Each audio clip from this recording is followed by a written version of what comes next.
दोस्तों, अगर न चाहते हुए आपके मन में भी अश्लील विचार आते हैं तो बुद्ध जी की यह कहानी आपके विचारों को बदल देगी। एक बार चंद्रवंशी राजकुमार भरत बुद्ध के सानिध्य भिक्षु के रूप में दीक्षित हुए। बुद्ध अपने भिक्षुओं को उपदेश देने के साथ साथ उनको भिक्षाटन के लिए भेजते थे, जहाँ से उनको भिक्षा मिलती थी। भरत को महात्मा बुद्ध ने भिक्षा लेने के लिए एक श्राविका के घर पर भेजा। भरत रास्ते में चलते हुए सोच रहे थे, न जाने कि आज खाने में क्या मिलेगा। हमेशा महल में खाने के लिए अनगिनत स्वादिष्ट भोजन मिलते थे, लेकिन आज जो भी मिलेगा उसी से काम चलाना पड़ेगा। भरत ने श्राविका के घर पर जाकर भिक्षा के लिए याचना करने लगे। तभी श्राविका भरत को बैठने के लिए कहा। श्राविका अंदर गई थी तो भरत पुनः अपने प्रिय भोजन के बारे में सोच रहे थे। जब श्राविका भोजन लेकर आई तो भरत अचंभित रह गए। भरत प्रिय भोजन को देखकर खुश हो गए। भरत भिक्षा ग्रहण करने लगे। भिक्षा ग्रहण करते हुए सोचने लगे कि उनको हमेशा खाने के बाद कुछ विश्राम की आदत है, लेकिन आज उन्हें यहाँ से खाना ग्रहण करने के बाद धूप में होकर वापस आश्रम पहुँचना है। भोजन हो जाने पर श्राविका ने भरत को कुछ समय विश्राम करने के लिए आग्रह किया। भरत पुनः खुश हो गए।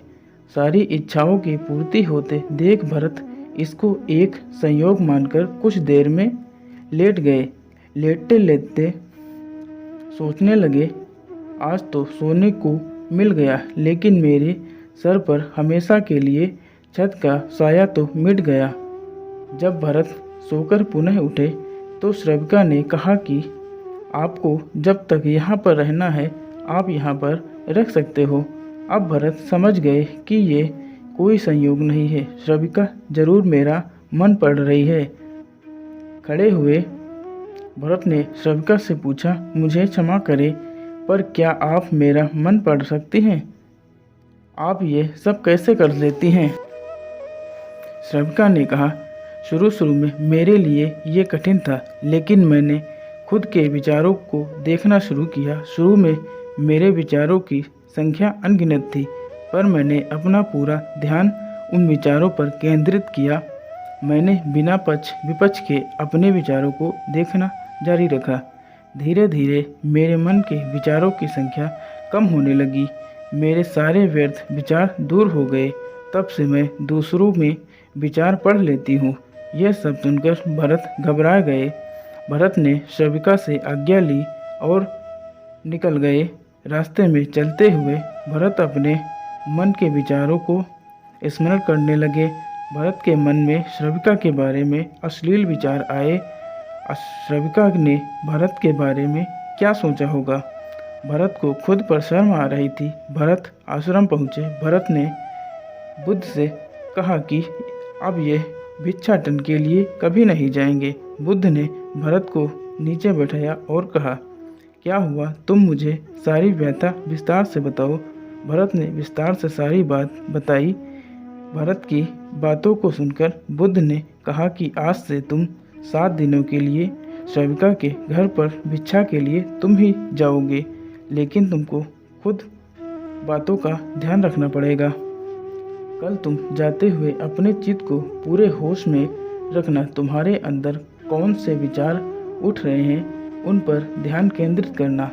होशपूर्ण और जागरूकता से साथ ध्यान करना कि कौन सी वासना तुम्हारे भीतर उठ रही है। इन सभी का ध्यान करते हुए जाना और फिर यह मुझे विस्तार विमर्श करना। अगले दिन भरत बुद्ध के बताए अनुसार पूरे मार्ग में अपने होश को जागृत रखते हुए चल रहा था। भिक्षु आज पूरी तरह से जगा हुआ था। जैसे जैसे श्राविका का घर नज़दीक आ रहा था, भरत की घबराहट बढ़ रही थी। भरत ने अपनी घबराहट को एक तरफ रखते हुए महात्मा बुद्ध को विचारों पर ध्यान केंद्रित किया। जब भरत श्राविका के घर पर पहुंच गए तो उसके दिमाग में केवल एक ही सन्नाटा था, जिसके भीतर वो कोई वासना, कोई कामना, ना कुछ अच्छा पाने की इच्छा थी, भिक्षा ली, ग्रहण की और वहाँ से वापस निकल गए। आज भरत रास्ते में नाचते हुए आए। उसको इस दिन का अनुभूति हुआ। जिंदगी में पहली बार ऐसा आनंद फील कर रहा हूँ। आज भी पूरे आनंद से मैं महसूस कर रहा हूँ। भरत ने आश्रम जाकर महात्मा बुद्ध को प्रणाम किया। दोस्तों, इस कहानी से हमें ये सीख मिलती है कि हम अपने मन के विचारों को अपने वश में कर ले तो हम संसार की सारी खुशियाँ आनंद ले सकते हैं। दोस्तों, आशा करता हूँ आपको यह कहानी पसंद आई होगी और इसी तरह की सक्सेसफुल स्टोरी सुनने के लिए आप हमारे चैनल को सब्सक्राइब करना न भूलें। आपका कीमती समय देने के लिए आपका दिल से धन्यवाद।